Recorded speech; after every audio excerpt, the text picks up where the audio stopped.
Itu sebenarnya bermula dari Bonatua Silalahi juga sedikit. Semua orang yang meminta dokumen ke UGM dijawab dengan selembar kertas. Masa tersangkanya nggak boleh tahu? Itu kan agak-agak out of the box juga ini perkara ini kan. Iya. Gimana, Pak? Ada nggak perkara lain di dunia ini yang tersangkanya nggak boleh tahu buktinya apa? Itu sebenarnya kayak sebelumnya Pak Mahfud MD juga kita pernah bilang ya, Ya. ketika ini mau masuk proses hukum ya harus dibuktikan dulu ijazahnya asli atau palsu gitu. Iya, nah itu udah lebih hebat lah Pak Mahfud daripada saya. Tapi itu juga ilmunya termasuk jauh lah. permintaan tim kuasa hukum Troya juga emang ya, yang gugat soal 709 alat bukti itu supaya minta salinannya itu kan, itu. ya Ke itu Polda kan itu. sebenarnya gini Bang. Itu sebenarnya bermula dari Bonatua Silalahi juga sedikit. Supaya saya munculkan buku ini terus ya. Iya. Ntar cerita sedikit soal buku. Ya, nanti saya ceritain. Udah banyak kok cerita soal buku ini dari tadi saya ceritain. Jadi, semua orang yang meminta dokumen ke UGM dijawab dengan selembar kertas. Bukan selembar sih, beberapa lembar yang isinya 1, 2, 3 sampai 500. Dokumen ini telah disita Polda Metro Jaya dari UGM. 1 bla bla bla, 2 bla bla bla, dihitemin semua. Dihitamin semua kecuali yang kita minta. Waktu itu kalau nggak salah kita minta salinan ijazah. Jadi salinan ijazah itu nomor 100 sekian, dikasih tahu tuh, nomor 100 sekian itu adalah salinan ijazah. Sisanya yang 500 lagi kita nggak tahu apa. Iya. Kenapa 700? Karena nggak dari UGM saja. Kan dia menyita dari beberapa tempat. Iya. Dari beberapa, mungkin dari saksi lain, atau dari instansi lain. Kita nggak tahu. Yang jelas, seharusnya sih, seorang tersangka, kan dia mau menyusun pembelaan untuk dirinya. Ya tentunya bersama kuasa hukum kan, dia menyusun pembelaan itu. Kalau dia aja nggak tahu buktinya apa. Misalnya saya menuduh abang mencuri, buktinya apa? Abang melakukan kriminal ini, buktinya apa? Masa tersangkanya nggak boleh tahu? Itu kan agak-agak out of the box juga ini perkara ini kan. Iya. Gimana, Pak? Iya, nanti tanya ahli hukum lah. Iya. Ada nggak perkara lain di dunia ini yang tersangkanya nggak boleh tahu buktinya apa? Dia melakukan Kejahatan ya. kejahatan itu, gitu loh. Itu kaitan sama yang 17 pernawiran TNI itu ya. Yang City Iya. Suite itu Iya, ya, gugatan itu terhadap gimana tuh Mas Fahmi? itu kan masih berkembang sekarang, Bang Arif. Yang kita itu belum ketahuan putusannya juga kan? Iya, Tunggu aja dulu. Kalau itu kan 17 jenderal itu purnawirawan itu kan Iya. menduga ya ada abuse of power tuh Bang ya, dari proses Betul. mekanisme hukum perkara jasa Iya. Jokowi ini. Nah, itu dari perjalanan yang Abang ikutin gitu ya. Iya. Apakah memang penuh Itu dengan menarik. abuse of power atau Itu menarik juga, Bang. Proses sidang CLS yang kita sebut barusan itu, seharusnya Pak Jokowi ini sekarang marah besar pada Pitra Romadoni. Tahu Pitra Romadoni kan yang sering Iya. jadi narasumber di sini juga. Iya. Karena dia hari itu mengajukan diri sebagai tergugat apa-apa intervensi gitu. Ya. Tapi dia nggak bawa surat-surat yang diperlukan. Jadi berapa kali sidang itu berapa minggu terbuang. Hanya gara-gara dia mau melengkapi dokumen. Yang saya tahu seperti itu. Jadi, kalau P21 ini, kan Pak Jokowi ingin ini P21. Abang tadi yang bilang, Iya. P21 ini tertahan karena gugatan CLS. Ya kan? Jadi Pak Jokowi kesel dong, ini lama gara-gara CLS. sama ada disebut tuh ada perubahan sprindik katanya Bang. Ya, dia kesel dong karena gugatan CLS ini kok jadi lama laporan saya, nggak naik-naik P21. Tapi ternyata yang membuat ini lama si Pitra Romadoni. Jadi kalau mau marah, jangan marah ke siapa-siapa, marahlah ke Pitra Romadoni. Tuh, Bang, dapat Dia yang bikin lama. Infonya dapat dari mana tuh, Bang? Apa tuh? Yang Fitra Ramadan itu di Loh kan itu di persidangan terbuka. Dia mengajukan diri, dia bawa dokumen, terus hakimnya bilang, surat kuasanya mana katanya, atau ininya mana gitu, atau identitasnya mana. Oh iya iya, saya lengkapin lagi katanya. Minggu depan, ya pokoknya beberapa minggu lah. Sehingga itu prosesnya itu jadi lambat gitu loh. Jadi saya kasihan juga ke Pak Jokowi kok yang katanya mendukung dia malah merusak gitu loh. Kesian. Gitu Bang. Nah, Bang, terkait Ntar saya dilaporin lagi nih sama Pitra Ramadan ini. Enggak apa-apa Bang Pitra, itu kan kenyataan. Kalau kenyataan biarin aja. Bang, tapi banyak yang bilang nih Bang, kasus ijazah Jokowi ini ada bohirnya nih Bang. Kita nggak tahu bohirnya siapa nih Bang. Termasuknya pencetakan buku ini kan itu siapa yang danain Bang? Pencetakan buku ini, yang ini aja saya jawab ya. Iya. Kalau yang ini didanai sendiri oleh Dr. Bonatua Silalahi. Karena beliau itu kan dosen juga ya. Saya nggak mau sebut di mana lah, itu urusan beliau. Kampusnya kan. Dia dosen, peneliti juga, dan dia melakukan penelitian seperti ini bukan ini doang. Bukan gara-gara kasus ijazah dia jadi peneliti ujuk-ujuk gitu loh. Sama seperti saya bukan jadi wartawan ujuk-ujuk gara-gara kasus ijazah. Jadi jangan salah juga nih orang-orang nih. Saya sudah jadi wartawan dari 2017, wartawan utama. Pak Bonatua Silalahi ini, nih kita bisa lihat nih doktornya kapan. Saya juga lupa, bener deh. Tuh, Scopus ID-nya ada. Dari SSRN Author, bisa dilihat semua. Jadi ini bukan peneliti baru kemarin sore gitu loh. Dan kalau memang dia bisa membiayai pencetakan buku, masa kita harus heran? Apakah peneliti itu, maaf ya dengan diksi kata yang saya gunakan, apa peneliti itu harus nggak punya duit? Kok jadi begitu pertanyaan dari sebelah sono kan? Dari pihak sebelah sono. Saya tahu nih abang mungkin mendapatkan. Ya kan tolong nanti tanyain gini ya bang. Sering dilontarkan Bang di mana-mana Bang. Iya. Ada dugaan bohir segala macam yang 5 miliar segala macam kan. Apa perlu 5 miliar mencetak buku kayak gini doang? Ini ayah memang color ya, tapi nantilah tanyalah ke percetakan berapa nyetak begini. Hanya ya di angka puluhan juta saja sudah dapat ribuan buku. Ya kan? Jadi bukannya kecil juga angkanya enggak, cuma tidak perlu bohir 5 miliar, Bang. Kalau abang bilang ada bohir 5 miliar itu, mungkin saya udah ganti mobil Ferrari kali. Waduh. Nggak cukup Bang kalau Ferrari. Nggak cukup ya? Kurang aja, Bang. Jauh Bang. Jauh ya. Atau minimal BMW lah. Ya, BMW lah. Kan gitu. Nyatanya saya masih pakai mobil biasa-biasa. Pak Bonatua pun mobilnya biasa-biasa. Kita mobilnya semua, ya memang karena perlu mobilitas kemana-mana ya kita perlu mobil. Tapi mobil itu juga bukan barang aneh di Indonesia ini. Banyak juga orang punya mobil. Gitu kan, nggak perlu bohir 5 miliar gitu loh.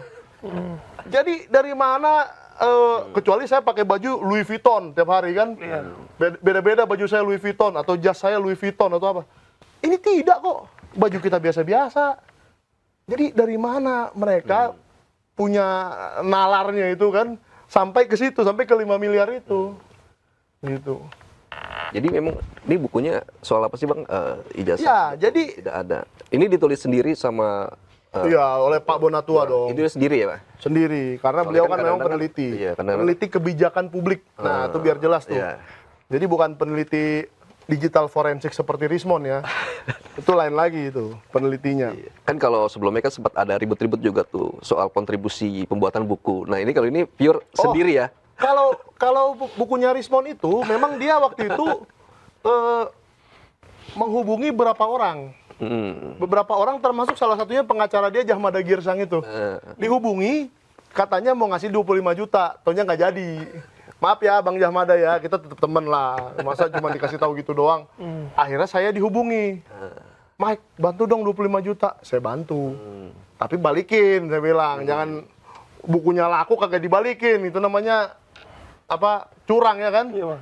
Akhirnya ada seseorang investor lain yang memberikan 50 juta, saya 25 juta. Ya, 25 juta dan meminjamkan untuk dikembalikan itu juga, apa perlu bohir 5 miliar untuk bisa melakukan itu? Kan tidak juga. Iya. Memang itu tabungan saya. Kalau nggak dibalikin ya hancur deh. Kira-kira kan gitu. Dapur nggak Saya mampu punya lah, ya? tabungan 25 juta.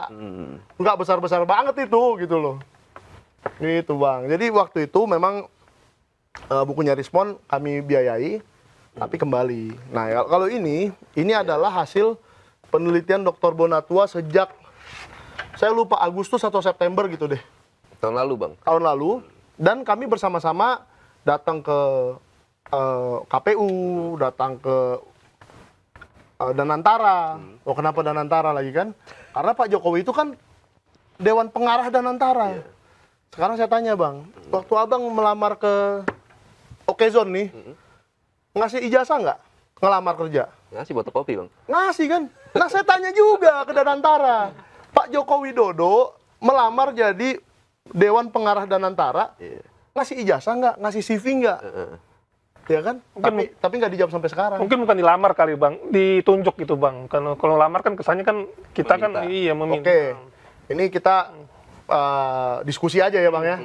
Tapi sependek pengetahuan saya, komisaris BUMN itu juga ditunjuk.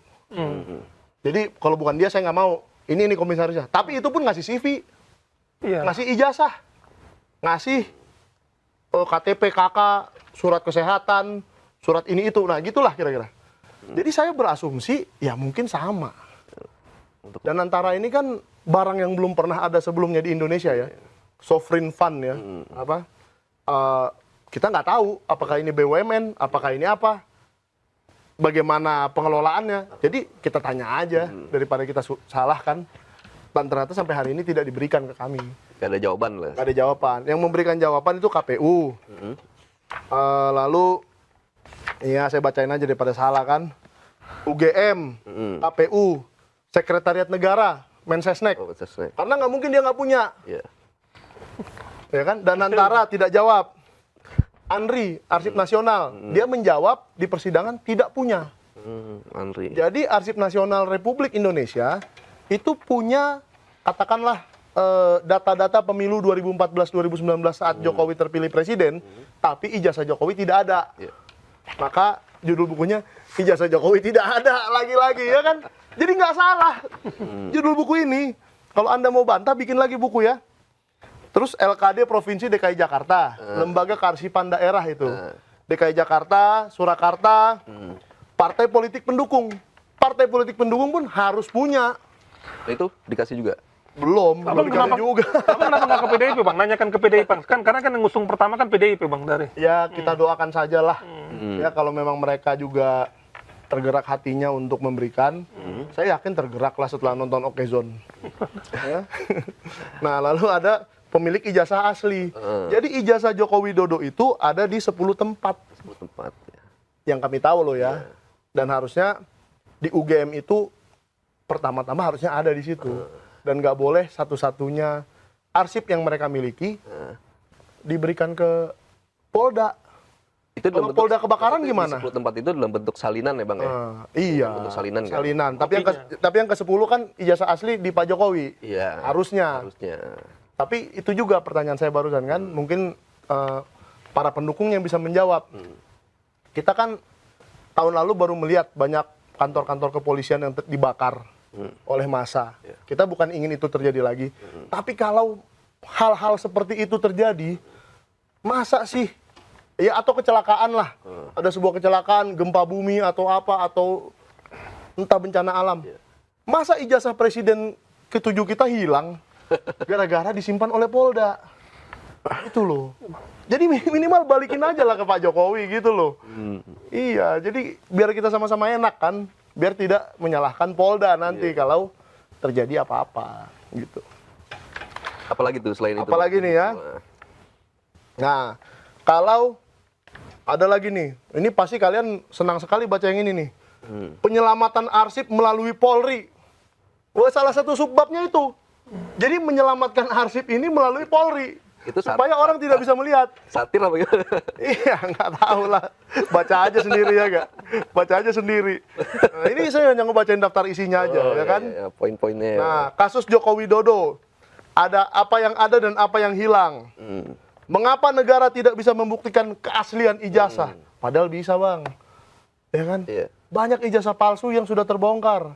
Ijazah palsunya wakil gubernur ya waktu itu ya? Iya, Wakil gubernur lah segala macam. Banyak yang terbongkar. Hanya satu ini dong yang tidak bisa dibongkar. Jadi saya bingung. 2 deh sama Gibran. Nah, lalu di bab 6 ada ini. Pembanding nasional dan internasional. Jadi penelitiannya Pak Bonatwa ini juga sampai ke internasional. Pola nasional Paiman Raharjo dan Gibran Rakabuming Raka. Disebut juga di sini. Dan ada dari negara lain. Hungaria, presidennya loh. Presidennya Hungaria kena juga kasus seperti ini. Serupa ya. Pakistan, Jerman yang dicabut gelarnya. Liberia. Jadi sampai ada, kalau saya nggak salah Pakistan ya. Iya. Pakistan ini menyuruh, biar saya nggak salah, saya buka aja di halaman 264. Nggak apa-apa kalau sedikit-sedikit. Kita bongkar isi buku ini kan. Kita jadi bedah buku nih. Nggak apa-apa. Nah kan, Mahkamah Agung Pakistan pada tahun 2010 memerintahkan verifikasi ijazah seluruh anggota parlemen. Ya kan? Lalu The Express Tribune mengkonfirmasi puluhan ijazah palsu di antara anggota dewan. Jadi anggota DPR pusat, DPR nasionalnya Hungaria. Pakistan, Pakistan, ya. Pakistan terkonfirmasi tertangkap ijazah palsu. Gitu loh, gara-gara Mahkamah Agung menyuruh. Skandal ini adalah krisis kredensial terbesar dalam sejarah politik Pakistan. Gitu loh. Jadi memang persoalan ijazah, dugaan ijazah palsu ini bukan di Indonesia gitu. Bukan Indonesia aja. Seluruh dunia ada. Artinya memang udah banyak pelajaran yang bisa dipetik gitu ya Bang. Betul. Presiden Hungaria tadi. Jadi presiden pun kalau di Hungaria bisa dibongkar kasusnya. Nah, berarti Indonesia ini kapan bisa menjadi semaju Hungaria? Kita kan kalau berpikir negara maju, kita pikir Skandinavia ya. Misalnya Norwegia atau pokoknya mereka yang sudah penjaranya aja kosong katanya. Saking nggak ada kriminalnya kan gitu ya. Ini Liberia loh. Masa kita bercita-cita menjadi negara semaju Liberia? Iya. Ya kan? Itu kan sedih sekali. Makanya saya pribadi sangat sedih dengan kasus ijazah Pak Jokowi ini. Berarti kita Indonesia hukumnya lebih bobrok daripada Hungaria, Pakistan, dan Liberia. Dan itu harusnya negara-negara itu sih tidak terlalu bangga dengan hukumnya ya. Karena penjaranya nggak kosong. Nggak kayak Skandinavia kan. Atau Swiss, atau pokoknya negara-negara yang inilah. Gimana ini Bang? Iya kan? Pusing kan? Makanya buku ini adalah pelajaran yang sangat bagus tentang kebijakan publik, tentang hukum. Dan kalau kalian masih ada penonton-penonton ini ya, yang berpikir, wah, jangan-jangan kasus ijazah palsu ini ada bohirnya, ada agenda politik, ada apa. Ya udah, kalau gitu suruh aja semuanya. Suruh aja semuanya verifikasi ijazah seperti Mahkamah Agung tadi. Contoh kalau Mahkamah Agung Pakistan tadi melakukan itu, di Indonesia melakukan itu, kan 8 partai politik yang ada di Senayan sana melakukan semua terpaksa. Ya kan? Jadi tidak ada tuduhan ini adalah agenda oposisi. Secara politik, agenda politik. Yang ngomong ini agenda politik, yang ngomong ini ada bohirnya, hanya pendukung Jokowi. Masyarakat tuh tidak ada yang berpikir itu. Tapi Pak Jokowi juga sempat bilang ada orang besar di balik. Siapa orang besarnya? Michael Sinaga. Orang besar ini, badannya doang. Kita badan kita besar ya, Bang. Iya, kalau badannya besar ada ini. Cuman kalau dibilang saya tokoh besar di dalam politik, kagak lah, jauh lah Bang. Saya kesini hanya gara-gara penasaran UGM menutup kampus. Iya. Coba Abang pikirkan sebentar deh. Bisa nggak sih kampus, rumah sakit, ya, atau sekolah, atau apalagi kantor polisi ditutup? Itu kan nggak mungkin. Setiap hari masyarakat menggunakan itu loh. Coba rumah sakit ditutup semua. Matilah kita rame-rame. Iya, betul. Iya kan? Coba sekolah ditutup semua. Bodohlah kita semua. Jadi ini tidak masuk akal dan ternyata UGM melakukan itu. Mungkin lagi libur kali Bang, kagak ada Nggak mungkin. kegiatan Itu kan belajar biasa. mengajar, kegiatan belajar Jangan mengajar. bikin-bikin alasan, Bang. Tolong. Nah, itu real, itu hari itu banyak yang kuliah dan Ada saya kegiatan lihat, belajar mengajar, dan saya lihat mahasiswa. mahasiswanya banyak di situ. Tapi pintunya ditutup tinggal satu. Untuk mencegah Abang masuk. Roy Suryo CS masuk ke situ. Wah, hebat juga Roy Suryo ini, saya bilang. Tapi emang abang udah menangkap itu poinnya buat Roy Suryo CS ditutup itu? Iya. Oh, udah ada informasi itu? Iya. Saya buka kaca, ditanya, Bang, ada keperluan apa? Saya bohongin aja. Ya, saya mau lihat teman saya, mahasiswa UGM. Oh, silakan masuk, Bang. Katanya. Waktu itu kan saya belum Muncul di publik ya. belum muncul terlalu banyak di publik, cuma jadi host di podcast saja. Gara-gara Pak Roy sering ngajak-ngajak live, jadi banyak yang lihat saya kan jadinya. Tapi nggak apa-apa. Siapapun yang ingin masuk ke UGM untuk ngelihat ijazah, jadi yang bisa masuk ke ruangan 109 itu cuma 3 orang. Iya. Yang bisa masuk ke lingkungan UGM hanya itu aja. Jangan nambah-nambah lagi katanya. Ya udah. Masih ngomong soal buku nih Bang, ada Itulah niat UGM. ngasih ke Pak Jokowi atau Bang Rismon? Aduh, saya nggak tahu ya. Kalau Bang Rismon, saya nggak tahu cukup nggak apa namanya pengetahuan dia mengenai kebijakan publik untuk membaca ini. Kalau memang masyarakat yang ingin belajar, bagus sekali buku ini. Tapi kalau dia ingin melawan buku ini, gara-gara syarat RJ, dia perlu melawan buku ini, ya mungkin Anda rekrutlah pakar kebijakan publik yang mengerti tentang hukum atau ini ada 248 peraturan loh. Saya bacain ya. Ini kemarin saya bingung juga Bang. Karena bukan saya yang tulis kan. Nah, Anda yang lagi menonton Okezone, ada nggak yang tahu apa ini? Zegel Verordening 1921. Apa tuh? Zegel Verordening. Zegel Verordening 1921. Berarti hukum tentang ijazah. Ijazah alias surat tanda tamat pendidikan itu sudah ada sejak 1921. Indonesia belum ada, hukumnya udah ada. Bagaimana cara orang membuat ijazah? Kira-kira begitu. Ini hukum Belanda. Hukum kolonial, Bang. Hukum kolonial. Jadi hukum Belanda ini diambillah, diintisarikanlah menjadi hukum KUHP. di ini kita kan. Ya KUHP begitu. Kalau di kita sih bukan KUHP ya. Kalau KUHP kan pidana. Pidana.